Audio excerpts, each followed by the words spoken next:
Lakers. We are on Sportsmanlike here on ESPN Radio, presented by Progressive Insurance. Baseball is back. Tune in tomorrow. Yankees and Brewers, presented by Progressive Insurance. Coverage begins 12:30 p.m. Eastern, ESPN Radio and the ESPN app. All right, I got to set this up for everybody because this was absolutely wild. And it was so wild that you watch it back, you're listening to it back, and you're reading about it, and you're like, this couldn't have happened. So here's what happens.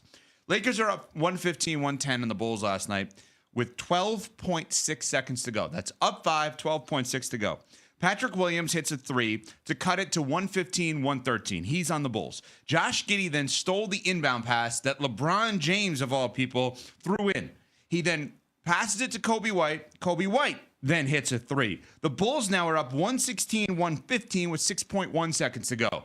Luka inbounds right to Austin Reeves. Austin Reeves sees a lane, goes up, layup, good. 117-116. Lakers get the lead back with 3.3 seconds to go. Then Josh Giddey hits a half-court shot as time expires for the Chicago Bulls, the 9th seed in the East, to beat the Los Angeles Lakers 119-117. Here's JJ Redick's immediate reaction to the loss. I guess what's the immediate reaction from that? Devastation. It's a hell of a way to lose a basketball game. Devastation. Here's Chris Canty's immediate reaction to the loss. I'm a little bit nervous, y'all. Uh-oh. I'm a little bit nervous about my Lakers falling into the play-in. And I get it. There's only 9 games left.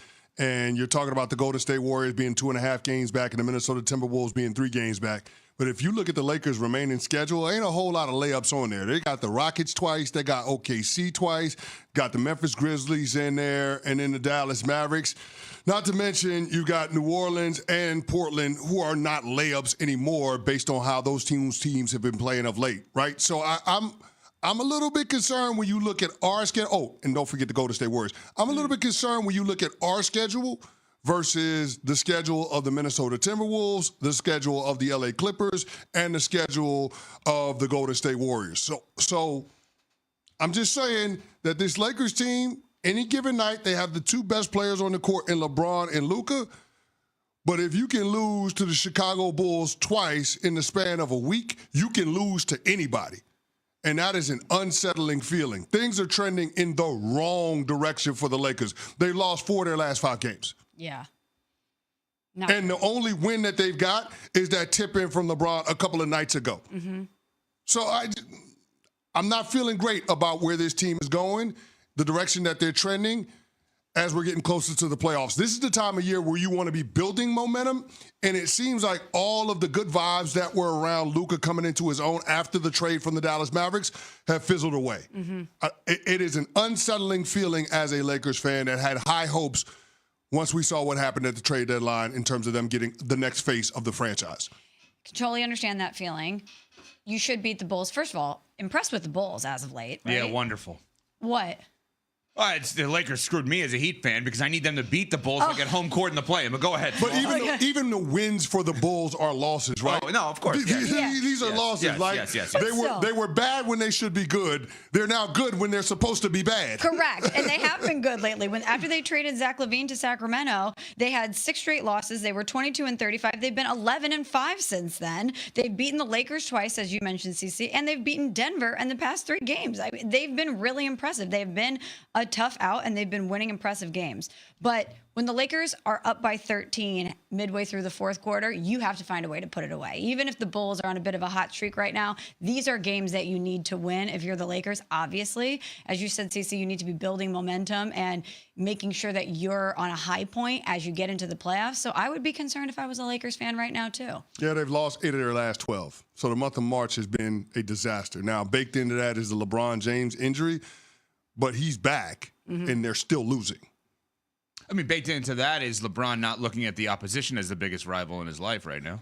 Oh, can we stop with that too, by the way? Please. Can we just stop? Like, LeBron, Stephen A., can we go to the neutral quarters and stop? I never want to talk about it again. Can we stop? It's over. Stop, please. For the love of God. Seriously. Please let it be over, man. Stop. Well, I remember when I was growing up, there would be times where people would be critical of Shaq because Shaq, during the offseason, was in movies or doing music or whatever. During the offseason, like, oh, he's not concentrating. I'm just waiting for that to become the angle here with LeBron if they keep losing. Oh, that will absolutely be the headline. If the Lakers fall into the play-in and or they have an early exit from the postseason, if they don't make it to the second round, that will be the focus of the entire NBA summer in terms of what people are talking about, in conjunction with the future of Luka Doncic with the LA Lakers franchise and Rob Pelinka having pressure on him to make moves in order to fortify this roster, in order to re-recruit Luka, convince him that this is the place he needs to stay long-term. Yeah, they're almost, in terms of their mentality right now, they almost have to operate as a current new age Division I college football or basketball team. Because to hope Luka doesn't hit the portal? Correct. They have to hope, like, hey, we got the guy. Now we have to sell the guy on why he needs to be here or gal long-term, right? Because what college sports has become, as we've seen in the NCAA tournament, is cool, you got him or her, but make sure they don't leave. Right. Make sure that someone doesn't offer them more or a better circumstance or a better opportunity. If Luka's team with LeBron is bounced early, he's going to look at Dallas as a better situation. Hey, I just went to the finals with this group, and this team should have been better. Now, the current, I'm just saying, like, think about his back-to-back years. Finals last year with Dallas. You're painting a picture of the hypothetical of a play-in. I mean, think about that. What you just said is actually fascinating, though. Looking at the Dallas Mavericks, not to say that could ever happen again. But going back, you're saying? No. Not to say that could ever happen again.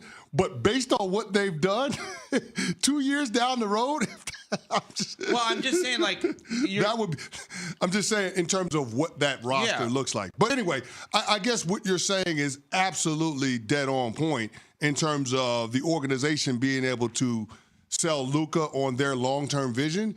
But a part of why we felt so good about Luka coming to the Lakers is because LeBron remodeled the right example in terms of overall professionalism and Luka being able to take care of himself and conduct himself in a way that was becoming of a face of the franchise type of player. Yeah. And now? It doesn't feel like that at all, right?